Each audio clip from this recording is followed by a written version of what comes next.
I bet you didn't know about the Sauter children disappearance. This video suggestion came from Icy Kun. They sent me a tip and then told me what they wanted me to do a TikTok on. I'll explain how you can do that at the end of this TikTok. December 24th, 1945. A fire destroyed the home of the Sauter family. George and Jenny Sauter were inside, along with 9 out of their 10 children. Jenny, George, and 4 of the children were able to escape. The other 5 just seemed to disappear. At first, investigators told them, their bodies just burnt up. But everything else in the house was still noticeable. Bodies certainly wouldn't be totally disintegrated from a house fire. But no bodies were ever recovered from the scene. Investigators tried to say, it was an electrical fire.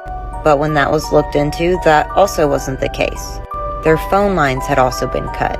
When they tried to escape in their truck, it had also been tampered with. A ladder, which was originally leaning against the home, was found 75 feet away in an embankment. A man was seen stealing from the property when the fire started. He was questioned and admitted to being a thief, but they had nothing connecting him to the fire. The Sauter family truly believed that their children were still alive. There is also speculation that the Sicilian mafia had something to do with this, because of George's very outspoken opinion and criticism of the fascist government back in his home of Italy. Some people claim they saw these children at a rest stop the next day. Another woman said as she was standing there watching the house fire, she looked over and the children were peering out of the window of a car. There have been many assumptions made, but still to this day, no one knows what happened to those 5 children. If they were still alive, if they were kidnapped, if there was some sort of foul play by the family, no one knows what truly happened. And we'll never know without knowing where those 5 children are. You have a specific story or subject you want me to do a TikTok on? You can go to my page and send me a tip. If the button isn't available, you can also use my Venmo and Cash App. Just make sure you include your username in the message. I'll follow you back and send you a message. Then you can tell me what you would like for me to do a TikTok on.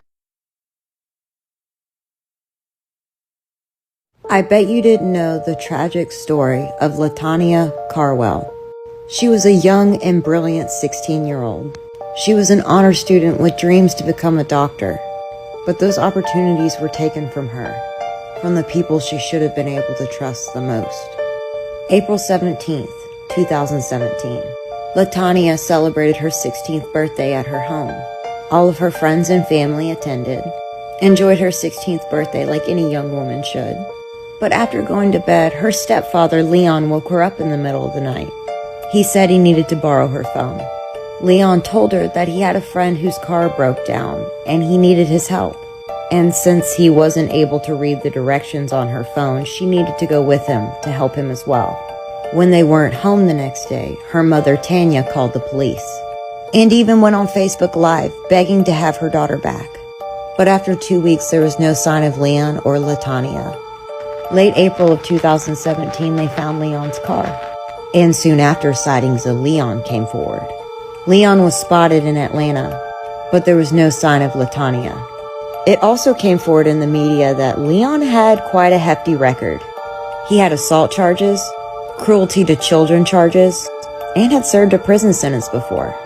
Tanya, Latanya's mother, actually married Leon while he was still in prison, then moved him directly into her home with her 2 daughters.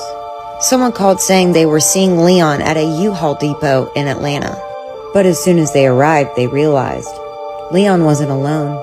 Tanya was with him. They were both immediately arrested. Turns out the phone call that Tanya made to police originally, she sent them on a chase in the complete opposite direction. Leon and Tanya planned this together. Almost a year after Latanya's disappearance, they found her remains. Both her stepfather Leon and mother Tanya were found guilty of murder. The 2 people who were supposed to love and care for Latanya. It even came out in court that they had tried to take a hit out on their daughter 3 different times. And when they were all unsuccessful, Leon decided he was going to do it himself. Leon is up for the death penalty, and Tanya is in prison for life. There is still no known motive for this horrific murder.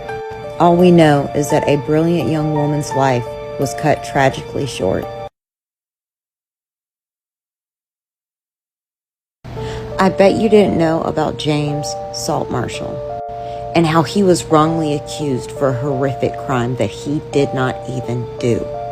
James had full custody of his daughter, Janiyah. She was 8 months old. He recently gained full custody after it came out that Janiyah's mother was abusing her. He was doing his best as a single father. He was staying at the Alpine Motel in Inkster, Michigan. He had forgotten Janiyah's pack and play at his cousin's house, and she had been particularly fussy that night. So he did his best to soothe her, and in his exhaustion, they both fell asleep on the hotel bed. When he woke up, Janiyah was not breathing.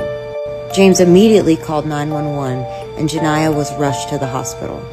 Now, this is what doctors claim were the injuries found on young Janiyah. They said that Janiyah had tears in her rectum. They said she had skull fractures and brain swelling.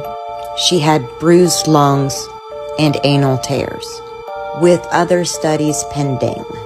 Janiyah was still alive at this time, but James was immediately arrested because they said he assaulted his daughter and she had suffered from shaken baby syndrome. The whole time, James is beside himself.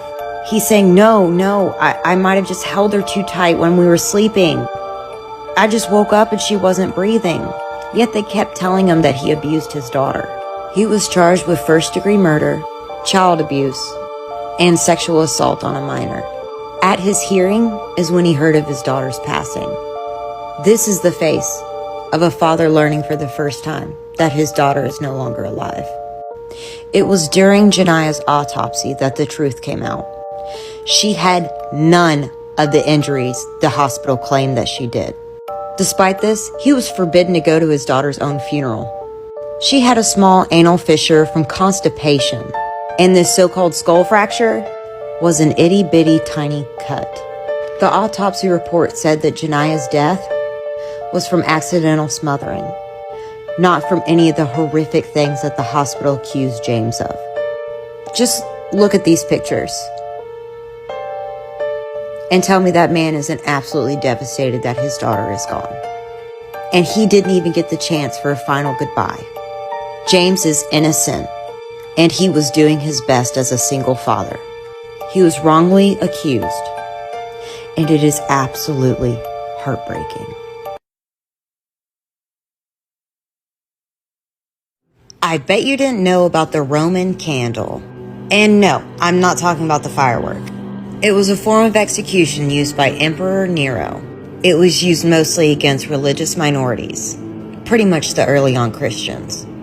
Nero would have these victims tied to a stake in the imperial garden. Their lower half would then be covered in oil, pitch, or other flammable substances. Then starting at the feet, they would light them up. It would be slow and it would be excruciating. As they scream in terror, they could smell their own flesh cooking. And pretty much to add insult to injury, he used these victims as literal candles. That's how he would light his get-togethers and parties. And it's even rumored that the firework known as the Roman candle gets its name from this gnarly execution.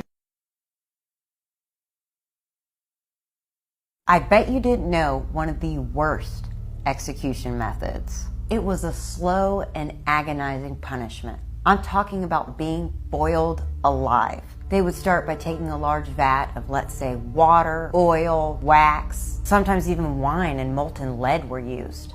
And they would start by gradually lowering the victim slower and slower into this large vat. It would start at their feet and send electrifying pain up their body. If the shock and pain did not render them unconscious, the person would experience excruciating pain on their lower limbs. The outer layers of their skin would be excruciatingly burned, dissolving right off the body. Then comes the muscle. It starts to boil and cook and slough off the bone. It would get to the point where there would be meat and fatty tissue just floating around in this substance. You would think an execution method like this would only be reserved for the most horrific murderers. But no, in the Middle Ages, the people that received this were usually just petty thieves. But probably the craziest part, this form of execution was carried out as recently as 2002.